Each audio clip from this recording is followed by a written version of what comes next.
Don Calhoun is a partner in a successful family business that had grown to the point that the lack of organizational structure was tearing the business apart. But instead of giving up, Don and his partners decided to bring in some outside help to fix the business, and that has made all the difference. Hi, I'm Don Calhoun, one of the owners of Murphy Granite, Little Falls Granite Works. I'm proud to say that we're a monument company that has 37 employees, and we tell stories, memorials, provide memorials all over the United States for families that we serve. We have 3 equal partners, which is very rare, and 3 people operating as the 3 musketeers, all for one, one for all. The truth is, behind the veil of Oz, we weren't happy. My partner and I were polar opposites, and we had actually developed a good business, good family business, but we had grown, and our growth pains had just put an enormous strain. The day we pay off the business, the day we come free and unencumbered, is the day that we really started fighting. And Todd had hired, or basically took a random phone call for a consulting firm to come in, and unbeknownst to me, I didn't know that this gentleman, Ed, was coming in. In the sense, we had a decision to make. Carry on the journey of false premises and happiness and be okay going to work but hating it, or digging in and being tough about it and making a journey and making a decision. So this is a summary of what we did. We have 2 companies, Little Falls Granite Works and Murphy Granite, and they were 1 hour apart from each other. They both performed exactly the same functions. Manufacturing of the memorials, okay? Both had offices, both had sales staffs, both had everything.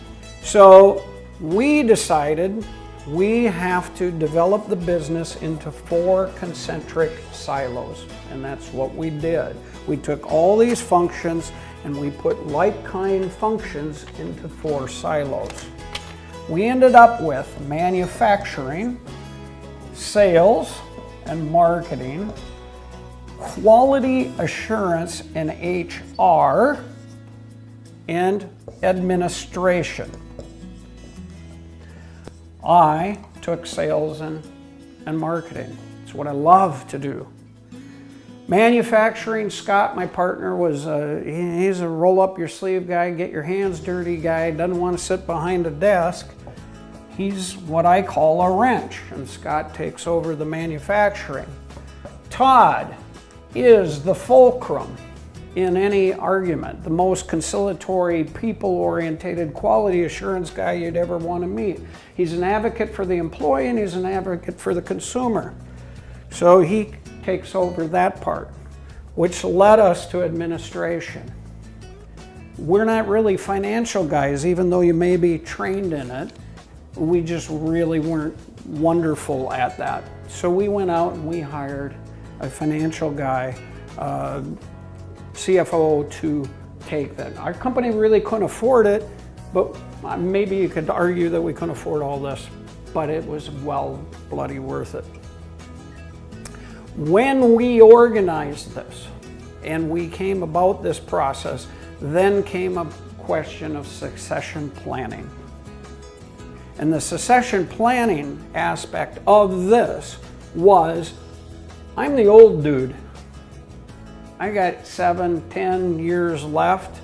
He's 3 years behind me. How in the world are you going to do this?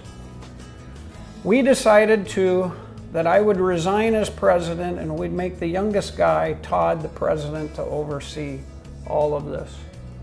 And that's what we did. It set up a brilliant plan of succession to get everything moving in the right direction. It allowed us to compartmentalize the business into quadrants, and then we applied that to this bucket.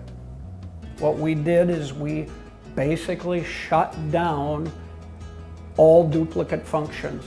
We consolidated all our manufacturing and plant under the Little Falls side, and under the Murphy became all the sales administration, design, and aspect. And we literally shut it down, built offices in Murphy, shut down that office in Little Falls and moved it here. And that, my friends, says, is that all you did? Oh, you have no idea how much work that was, but that is what we did. And it was wonderful. From the consultants and analysts' point of view, in the production cycle, what we did is we went from a period of chaos, of misorganization. Let's call it the squeaky wheel gets the grease approach. Customer who screams the loudest gets the attention. So you would be grabbing product from here to here to fulfill it. What we did is we analyzed our production cycle and what needed to be done, and we leveled it production-wise into 3-week buckets. Purple, yellow, and orange weeks is what we call them.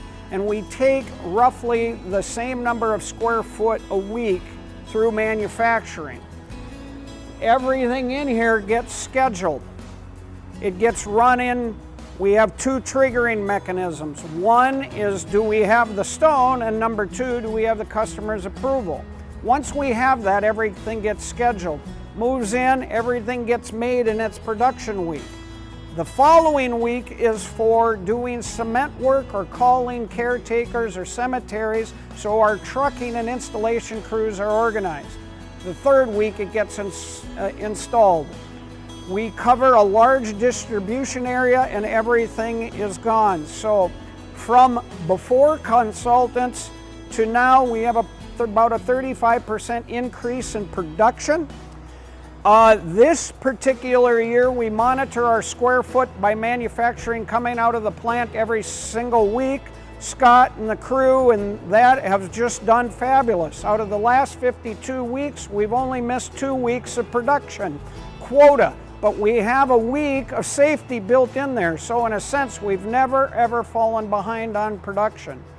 We've now increased this year another 15% production because our levels consistently were making the mark all the time, and we're probably going to increase that again. The goal was that we would be able to double our manufacturing in a 5-year period, so we would not have to add new equipment and resources in order to do that. And it's basically playing out pretty much as planned. There's a lot more behind the scenes structure to that, but that is in essence what's happened. You've gone from reactive to proactive. And instead of reacting to everything around you, you now have control. The value of that is almost priceless in terms of sanity. The result of this project is very, very simple from an investment point of view. They came and said we would reap our money back or pay for our project, I think was, if my memory is correct, within a fiscal year after we did it. Well, you want to say, yeah, right. Well, it's exactly what happened. Our investment was over 6 figures and our return was exponentially greater than that. We basically tripled our bottom line. The unbelievable aspect of that is almost too good to be true, because if you look at it, but as a result of the organization, really what happened is you eliminated all these duplicate costs. There's a Kaizen concept in trying to take out unproductive stuff and consolidating it. Just remarkable, just remarkable. So we end this journey at my home. Welcome, out by the barbecue, by the pool and swimming. And you'd ask me, so what was this all about and was it worth it? Financially, no doubt in my mind, worth every penny. But on a personal level, I gotta tell you, I'd wish we would have done it 20 years before. I wish I had the knowledge and the courage and the fortitude to do it long ago. There's nothing greater than dreaming your own dream, hopping on your horse and riding where you want to ride. I got two other business partners I share great pride in, that I can go to work every day and smile and enjoy myself and be proud that this business started in 1898, and that legacy, well over 100 and whatever years old, is going to be here long after if we leave this in good hands. Good people running it. So 100 years from now, like the stone quarry in my backyard, it will stand the test of time. I don't know that my story means anything to you other than to tell you that you live one life and one journey, and doggone it, you might as well live it how you want to live it. And I'm so damn proud that we did. We hopped that horse, we rode off. Until we meet again, happy trails, my friend.